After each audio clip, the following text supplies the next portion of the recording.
Okay, before we get started today, I have to let you know that we're going to video our entire session, but if you feel uncomfortable, we can turn it off at any time. And also, anything you say to me, I can't repeat or tell anybody else unless I feel like you're going to harm yourself or someone else. Is that okay? Yes. So what did you want to speak to me about today? Well, I'm a manager of a small independent pharmacy, and I have a lot of employees.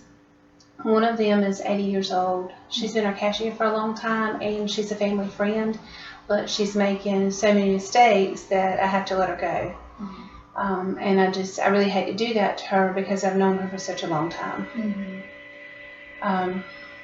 So you're having a lot of issues because you're friends with her, but yet you're her supervisor at work. So you're having some personal issues and professional issues with her. Right. Okay. So the problem is I'm seeing a lot of things that's going to cause potential danger to a lot of our other customers. For example, she apparently is having problems with her eyesight. She's labeling bags, wrong names, wrong medications are getting in the wrong bags, and then she's having some problems with her bladder. She's constantly running back and forth to the bathroom, so we're having long lines in the pharmacy. I'm having to move some of the pharmacy techs to the cash register to pick up her slack, which is causing us to run behind in the prescriptions that we're filling. I tried to talk with her about it. She always assures me that she's going to do better. She's going to try really hard. She may take medication to help her bladder, but she's just progressively getting worse. So I'm at a loss as to what to do. And have you talked with your supervisor at work about what to do with the person that's over you? I have, and she's pretty much put the ball back in my court that that's part of my responsibility, and so I need to take care of it and put my personal feelings aside. This is all for the good of business. But she's 80 years old. She has a son that lives with her that doesn't work. He's a bad diabetic. She pays over $100 a month for just one of his insulins, and I know that she's using this money basically to take care of him. So what I'm hearing is you feel guilty about letting her go, even though she's not doing what she needs to do at work. You still feel guilty because you feel like you were taken away from her son.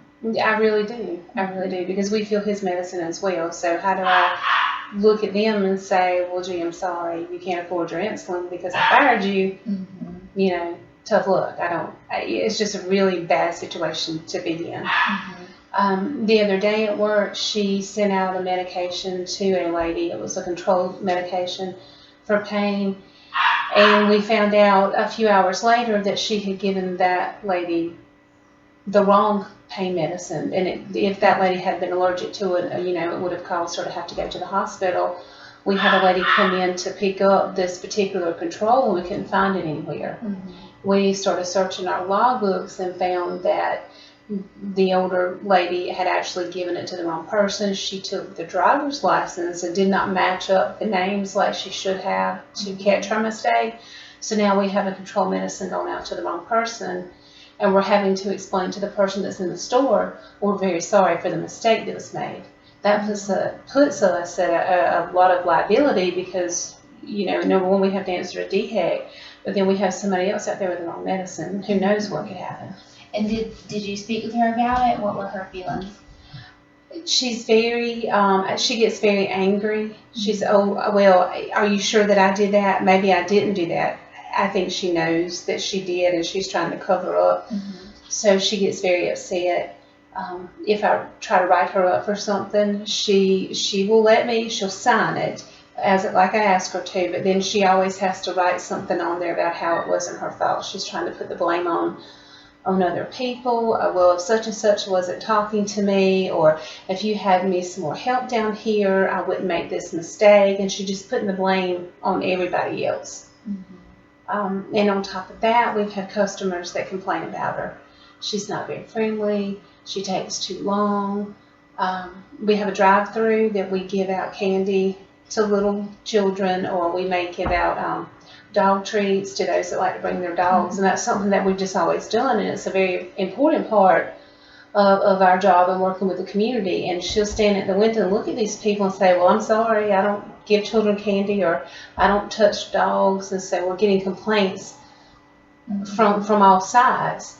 And so here I am, now I've got to tell her, you basically go home. Mm-hmm. You know, you're retired. Mm-hmm.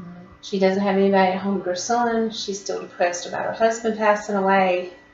And I just don't know how to handle it. Yeah. So I'm hearing you have a lot of guilt and frustration with her. But does she understand, or she won't accept any kind of like accountability for her actions at all? I don't think she will. I really don't. She just would rather put it on somebody else, and she thinks that even though she's, you know, in her 80s, she thinks that she's in her 20s and she can do this, and how dare us say that she can't. Mm-hmm. But she may cause somebody to end up in the hospital for mistakes that she's making. Right. Or may cause us to lose business because she's very slow at her job. And that's terrible, because I was always taught you don't treat older people like that. Mm-hmm. So there has to be some way that I can get my point across to her without feeling like I'm crossing that line of what I was taught. Right. And another problem I'm having with her and with this issue is we have a program called Caring and Sharing. It's something we do for the community to help those that can't afford their medication. Mm-hmm. We're able to basically give them their medication, what would seem to them to be free. Her family is very affluent, and they donate a lot of money to us and to help that program to ensure that everybody else gets their medication, or those that can't afford it. And so I'm afraid if I let her go, then her family may not see it see it the same way I do. That this is a business thing, this is not a personal thing, and they cut off the funding, and then that's going to hurt those in the community that can't take their medicine any other way. Right. So you're feeling guilty about letting her go because of your personal relationship, but then you also don't want to harm the relationship you have with her family as well. Right, right. And I've tried so many things with her. One of the first things that I did when I started noticing that there was a problem is I started writing down chores, writing down lists for each employee, trying to come up with a way to show her on paper what her duties are, and what everyone else needs to be doing during the day, so that she can see that your job is just as important. I wrote those out. We sat down, we had a staff meeting. I read over all of those with everybody, had everybody sign them to make sure that everybody understood. We took a few minutes to have questions to make sure that everybody was aware of what their position encompassed, and she was perfectly fine. And so if I go to her and say, okay, now here's this list, this is what you signed, but you're not balancing out in the register, you're not bagging things correctly, anything I bring to her attention, she automatically puts it on somebody else. Well, this one hasn't been doing what she's supposed to do, or, well, because this person was bothering me, I didn't get my job done. So it sounds to me like you've done everything you know to do as far as trying to correct her actions and put it in writing and speak with her about the things that she's not doing that she should be. Right. I tried, and I even took some time a while back to talk with the other staff members and say, okay, well, if we're going to make this work, if we're going to keep her, then we're going to have to accept the fact that she is older and she is slowing down. So in a sense, let's try to pick up her slack, which did not go over well, because now I have employees coming to me saying, well, we're back here, we're counting pills, we're running prescriptions through, and she's sitting, up there looking at the cash register. She can't figure out how to use it, so we're stopping and we're helping her. Or she won't take out the trash, so I'm having to stop my job and take out the trash for her. She didn't have a whole lot of responsibilities, but I do know that she loves to garden, and I've seen her out in her yard working with her roses. And so one of the things I asked her to do was sweep the pharmacy, and it's a very small front that she's responsible for, and to mop it once a week. I figure if you can dig up rose bushes, you can put, you could mop the floor, but yet she complains and her back hurts, and I can't do this, and so I have to get one of the other girls to do it. Mm-hmm. So now I'm kind of catching it from every angle, and I can't let the whole staff go. Right, so they feel like it's not fair to them because they're having to pick up her slack. Right. And you're catering to her, and you don't want that. Right, and that's what I'm doing. And even if I go out there and try to do a few little things for her, they see that, and it really isn't fair to them. So I guess I have to make a decision. Yeah. And it's tough when you're dealing with family and community, and you don't want to lose the business of her family, because she has a lot of family. We live in a very small community, as you know, and we don't want to lose their business. And some of them may be okay with that, some of them may not be. But I just notice things are happening, and I hate to talk about her son, but he is a very bad diabetic, and she does support him, and that's a shame in itself because he's in his late 50s. But I've noticed sometimes when I balance the register that it's not right, and I don't mean a few dollars off where you can make a mistake. I mean, it is, 20, 40, 50 and upwards that it's off. When I do our inventory count at the end of the shift, I've noticed a couple of times that some insulin has been missing, and I hate to accuse her of that. And I'm not saying that she's taking it home to him, but if she's misbagging it, insulin costs $1,000, for me to purchase, and I have to answer to my supervisors, well, why is our inventory out? So just very, very tough to let go of somebody that's been a friend for such a long time, and then I look at her and I see, what if that was my grandmother and she's trying to do all she can do? So I have to, I guess, learn to separate the two from my job and family. Right, yeah. It sounds like you need to just sit down with her and let her know you're there as a supervisor and not as her friend at the moment, and go over what you've seen and what y'all talked about and what she's not doing. And sometimes you just have to make hard decisions until it's not personal and it's not fair that the other staff has to do her job. Right. And hopefully she should understand that. I do hope so. I do know that sometime in the past, and I worry about this, she worked for another pharmacy, and this was before I got into the position that I'm in, and I actually am the one that asked her to come to work for us.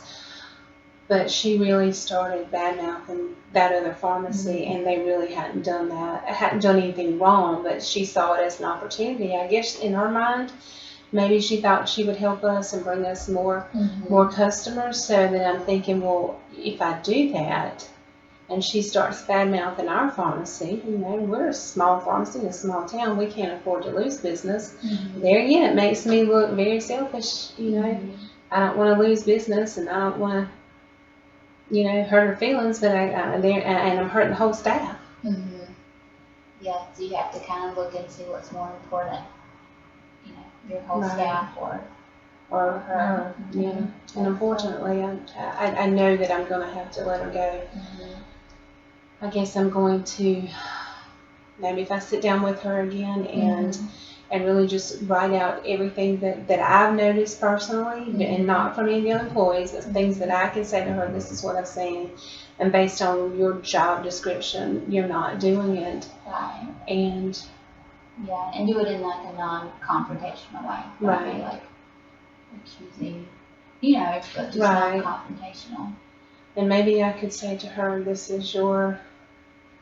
to retire you. I'm not going to fire you. Yeah. I mean, at her age, I'm sure that and knowing her the way I do, I'm sure that she will want to draw unemployment. And I think about that because that comes out of our pocket. Right.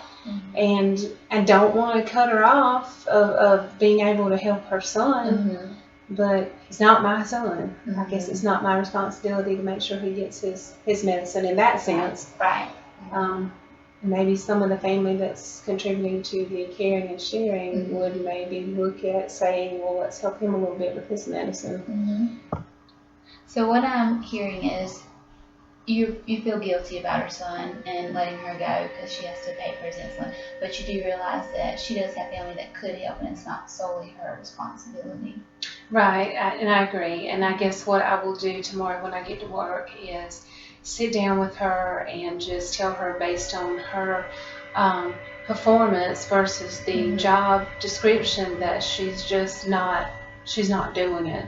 And that for the good of the business and no personal feelings involved, I have to let her go, because we need somebody in our business that can carry through on all these tasks and get the job done in a timely manner. So are you feeling more comfortable talking with her now? I am. I appreciate you listening.